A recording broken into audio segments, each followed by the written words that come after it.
Types of bond again. Single bonds are known as sigma bonds. Any type of overlap, S to S, P to P, hybrid to hybrid, any other combination, the first is always a sigma bond.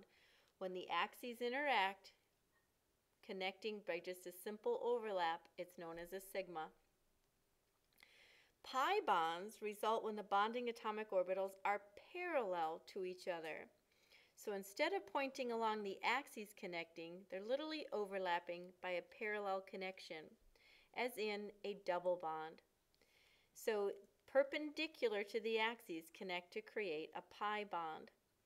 The interaction between parallel bonds is not as strong as between orbitals at each other. Sigma bonds are stronger than pi bonds.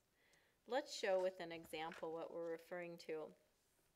If I take a p orbital and overlap it with a p orbital, think about those two overlapping, we create a pi bond. And they're literally showing an envision of me trying to draw. Take this guy, and just put them together, overlapping. So parallel to parallel connect to create a pi bond. A sigma bond is end to end.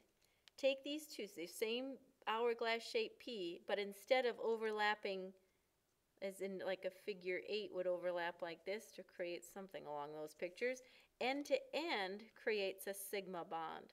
All right, so I'm going to just represent, and this will just be a blank sheet of paper. Suppose I have a simple molecule like methane, CH4. Sigma bonds are single bonds. Carbon to hydrogen would be a sigma bond. Here's yet another, here's another, here's another. The way that these orbitals overlap is end to end. Hydrogen with its little spherical S-shaped cloud, carbon would be overlapping that with its P-shaped cloud. The P-shaped cloud creates a sigma bond end to end. Methane has 4 sigma bonds. Sigma is a Greek symbol. Carbon, oh, let's do something like this. Formaldehyde. C double bond O, single bond to hydrogen. The first bond is always a sigma. Even in this double bond, the first is a sigma. The second bond would be a pi. Now just thinking what I just said, carbon overlaps end to end first. The orbitals that look like hourglasses will align end to end. The second will combine parallel to parallel, overlapping P-shaped clouds parallel in the same plane. Sigma bond here, the first in a double bond, always sigma, the second will be a pi.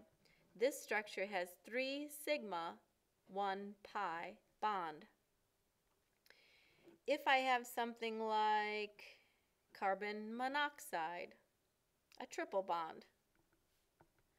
First one is always a sigma, the rest will be pi. This particular structure has 1 sigma and 2 pi bonds. I don't know why I wrote the word, 2 pi bonds. In multiple bonds, the first is a sigma, the rest will be pi. If you're asked to look at structures that are complex carbon chains, let me just kind of look at making one up here. We'll make those hydrogens. How about a triple bond to nitrogen here?